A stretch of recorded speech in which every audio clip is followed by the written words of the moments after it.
Force load shedding ये है कि जब सिस्टम में कोई शॉर्टफॉल आ जाता है तो उसमें जो है ना वो कंपनियों को डिस्ट्रीब्यूट कर देते हैं कोटा। तो उस हिसाब से पीडीसी हमें जो भी कहता है टेलीफोनिकल इंस्ट्रक्शन इमीडिएट होता है, वो उसी टाइम हम बंद कर देते हैं। जब वो कहते हैं हम खोल देते हैं घंटे के लिए या 1.5 घंटे के लिए।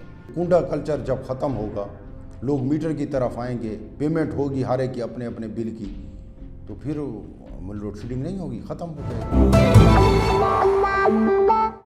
अस्सलाम वालेकुम नाज़रीन, दमान टीवी से मैं हूं आपका मेज़बान तैमूर इकबाल। नाज़रीन, इस वक्त मैं डेरा इस्माइल खान के मेन ग्रिड स्टेशन पर मौजूद हूं। मेरे साथ एसएसओ इंचार्ज मोहम्मद वसीम साहब मौजूद हैं। नाज़रीन, डेरा इस्माइल खान के मुख्तलिफ फीडर्स पर 6 से 8 घंटे, 8 से 10 घंटे स्केजुअल अनस्केजुअल जो लोड शेडिंग का सिलसिला है वो जारी है। तो उस पर हम आज ये रीज़न जानना चाहेंगे, ये वजह जानना चाहेंगे। लोगों से भी हमने बात की तो लोग अपने अफसोस का इज़हार करते हैं, अपने दुख का इज़हार करते हैं कि लाइट नहीं है, हमारे काम नहीं होते, बच्चों ने स्कूल जाना है, यूनिफॉर्म नहीं है, बहुत से मसाइल हैं। क्योंकि जब लाइट नहीं होती तो उसके बगैर ज़िंदगी का जो तसलसल है वो रुक जाता है। तो नाज़रीन, उसी हवाले से बात करने के लिए मेरे साथ वसीम साहब मौजूद हैं, इनसे बात करेंगे। सर बताइएगा, आपके कीमती वक्त का पहले तो बहुत शुक्रिया।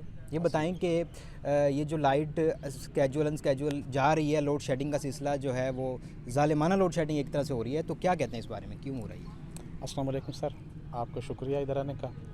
तो सबसे पहले हम ये कहेंगे कि जो हमें स्केजुअल मिलता है शेड्यूल पीडीसी की तरफ से, वो हम अप्रूव करके देते हैं, वो हम 118 वालों को दे देते हैं ऑपरेशन में। तो वो लोगों को इंटीमेशन भी दे देते हैं। लॉस के हिसाब से, रिकवरी के हिसाब से वो शेड्यूल बनाते हैं। किसी पर 20 घंटे, किसी पर 18 घंटे, किसी पर 16 घंटे है, वो शेड्यूल मंजर आम पर होता है। तो बाकी जो हमारे पास अनशेड्यूल लोड शेडिंग हो रही है, ये फोर्स लोड शेडिंग होती है। फोर्स लोड शेडिंग ये है कि जब सिस्टम में कोई शॉर्टफॉल आ जाता है तो उसमें जो है ना वो कंपनियों को डिस्ट्रीब्यूट कर देते हैं कोटा।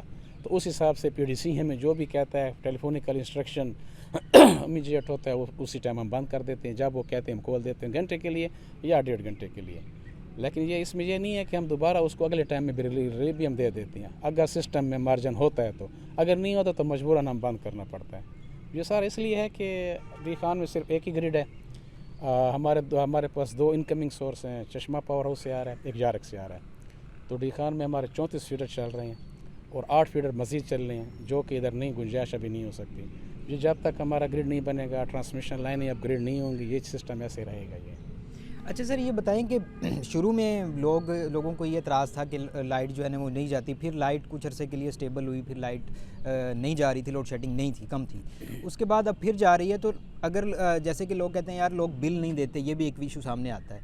तो पहले भी लोग बिल नहीं देते थे, लेकिन पहले लोड शेडिंग कुछ बेहतर थी। अब जो है वो बहुत ज़्यादा मुसलसल एक बहुत अरसा हो गया कि जिसमें लोड शेडिंग बहुत ज़्यादा हो रही है। इसकी वजह क्या हो सकती है? कोई एक मतलब एक रियल फैक्ट बता दें जो समझ आ जाए हमें सिंपल। सर रियल फैक्ट तो ये है कि सबसे पहले कि हम बिल जमा नहीं करते। जब बिल जमा नहीं करेंगे तो ज़ाहिर बात है लास की फिगर ऑलरेडी आपके पास हैं, आपने डिस्ट्रीब्यूशन वाले से लिए होंगे कि बिजली आती कितनी है और रिकवरी कितनी हो रही है। तो इस मद में लोड भी बढ़ गया, सब कुछ बढ़ गया, लेकिन बिजली तो हमारे पास वही खड़ी है। तो हाई लॉस के हिसाब से उनको फिर शेड्यूल बनाना पड़ता है। बाकी अभी गर्मियाँ शुरू हो रही हैं, रमज़ान शरीफ में लोगों को रिलीफ दिया जाएगा, लेकिन वो सिस्टम के मुताबिक अगर सिस्टम में ओवरलोडिंग हुई तो हमारे पास 4 ट्रांसफार्मर हैं, चारों के 4 लोकल ट्रांसफार्मर हैं, वो चारों के 4 ओवरलोड हैं। तो उनको भी देखना होता है। 8 फीडर हमारे पास हैं, वो भी ओवरलोड हैं, वो भी बनेंगे। तो उसके बाद हमारा ग्रिड नहीं बन रहा, पता नहीं कितने तक बनेगा। जब तक ये ओवरलोडिंग का सिलसिला रहेगा, गर्मियों में भी ऐसा होगा, क्योंकि हमारे पास अभी मार्जिन भी नहीं है इधर डी खान ग्रिड में कि और ब्रेकर इधर चल जाए। तो जब तक ये ग्रिड नहीं बनेगा, हमारा ओवरलोडिंग होती रहेगी। बाकी लॉसेस और रिकवरी वो डिस्ट्रीब्यूशन के खाते में, आप उनसे ज़्यादा हमसे ज़्यादा वो आपको बता देंगे। सर ये बताइएगा कि माह रमज़ान में लोड शेडिंग कम होगी? ये तो अभी हमें पता नहीं है, ये तो हाई अफ्स को पता होगा, क्योंकि ये सैर इफ्तारी को शायद वाली बात है। ये हमारे अंडर की है नहीं, हमें तो जो मिलता है शेड्यूल हम उसी पर अमल दरामद करते हैं। बाकी ये सवाल ऊपर वाले बता सकते हैं कि रिलीव होगा या कितना होगा या नहीं होगा, ये वो बताएंगे। अच्छा, आपके मुताबिक सोल्यूशन ये है कि अगर दूसरा ग्रिड बन जाए तो लोड कम होगा, तो लोड शेडिंग कम होगी? हाँ बिल्कुल, ये इस तरह होगा। ये सबसे पहले अगर ग्रिड बन जाए, डी खान 2 जो शेख यूसुफ स्टेडियम के साथ उसका काम भी शुरू है, अगर वो जल्द से जल्द बन गया, कम से कम ओवरलोडिंग वाला मसला हमारा हल हो जाएगा। क्योंकि इधर से हम 7-8 फीडर इधर से ले जाएंगे तो ये ग्रिड भी रिलैक्स हो जाएगा, ट्रांसफार्मर भी रिलैक्स हो जाएंगे, फीडरों की बर्फिकेशन हो गई। लेकिन इस प्रोसेस में साल 1.5 लगेगा। तो इंशाल्लाह साल 1.5 में भी हो जाए तो फिर भी बेहतर है, आने वाले साल उससे बेहतर होंगे इंशाल्लाह। बहुत शुक्रिया जी नाज़रीन। मोहम्मद वसीम साहब जो कि एसएसओ इंचार्ज हैं, उनका मौक़िफ़ भी आपने सुन लिया।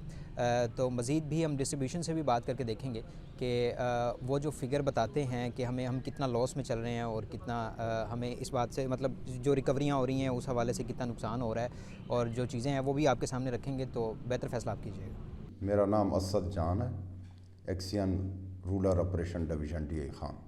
ये स्क्वेजल लोड शेडिंग एक्चुअली बनती है हमारी फीडर के लॉसेस पे। उस पे दो चीज़ें आ जाती हैं, एक लॉस आ जाता है, एक रेवेन्यू आता है, जिसको AT&CL average technical and commercial loss कहते हैं। तो उस पे हमारे हाई अप्स लोड शेडिंग बनाते हैं, जो एक्चुअली उनका राइट है जितनी लोड शेडिंग होनी चाहिए। उस हिसाब से अगर रेवेन्यू अच्छा हो, रिकवरी अच्छी हो हर महीने, तो फिर वो ग्रेजुअली कम होती जाती है उस लिहाज से लोड शेडिंग। अगर रिकवरी सही ना हो तो फिर वो लोड शेडिंग सेम रहती है। तो अभी कोशिश हम कर रहे हैं कि जगह जगह थेफ्टिंग को रोक रहे हैं, कुंडा ख़त्म कर रहे हैं, कुंडा कल्चर, लोग मीटर की तरफ आएँ। जब मीटर की तरफ आएंगे तो एक्चुअल यूनिट कंज्यूम्ड होंगे, उस हिसाब से उनकी जो है ना बिलिंग होगी।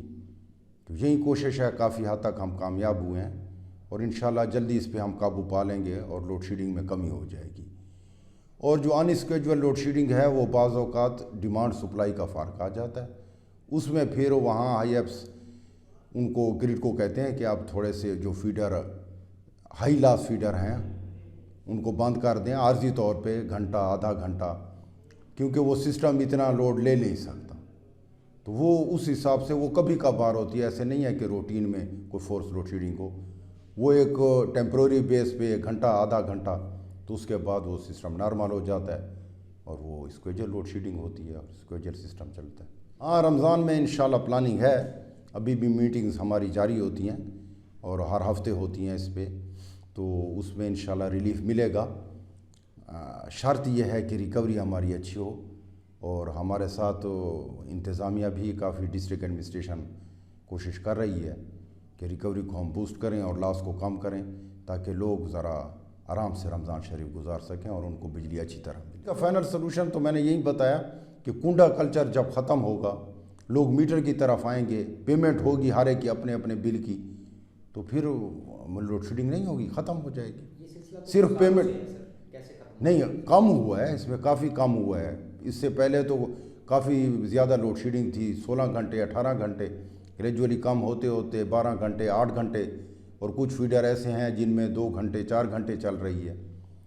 तो वो उस हिसाब से जिस तरह पेमेंट अच्छी हो रही है, रिकवरी सही हो रही है, हमारी लॉसेस कम हो रहा है, तो वो लोड शेडिंग में भी कमी आ रही है। पब्लिक के लिए मेरा ये बिरादराना मैसेज है और मेरी रिक्वेस्ट है कि वो ये कुंडा कल्चर ख़त्म करें, क्योंकि जगह जगह हम FIR कर रहे हैं, रेड कर रहे हैं, पुलिस भी हमारे साथ है, और कुंडा कल्चर हमने बिल्कुल नहीं छोड़ना।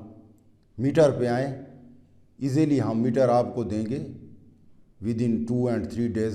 मीटर हमारे पास काफ़ी हैं, सिर्फ उसका जो रूटीन का एज़ पर रूल जो दाखिला है वो बैंक में डिमांड नोटिस जमा होगा, फ़ौरन मीटर लगाएंगे, अपने मीटर पे आएँ। अदरवाइज़ फिर काफ़ी सख्त हम मेहनत कर रहे हैं इस पे कि कुंडा कल्चर ख़त्म करेंगे, साथ साथ FIR भी होंगे और उसकी सज़ा भी होगी चोरी की। तो मेहरबानी करें कि मीटर की तरफ आ जाएं। जी तो नाज़रीन, आज की इस रिपोर्ट में हमने जानने की कोशिश की कि फोर्स लोड शेडिंग क्यों होती है, स्केजुअल अनस्केजुअल जो लोड शेडिंग है उसका सिलसिला क्यों जारी है। तो नाज़रीन, हमने ग्रिड स्टेशन जाके भी ये वजह मालूम की और उनका मौक़िफ़ भी आपके सामने रखा और रूरल डिवीज़न एक्शन साहब से भी बात की और उनका मौक़िफ़ भी आपके सामने है। तो आप भी अपनी राय का इज़हार कमेंट सेक्शन में ज़रूर कीजिएगा। हम आपके लिए खिदमत के लिए काम करते रहेंगे और दमान TV फॉलो करते रहें। अल्लाह हाफ़िज़ नाज़रीन।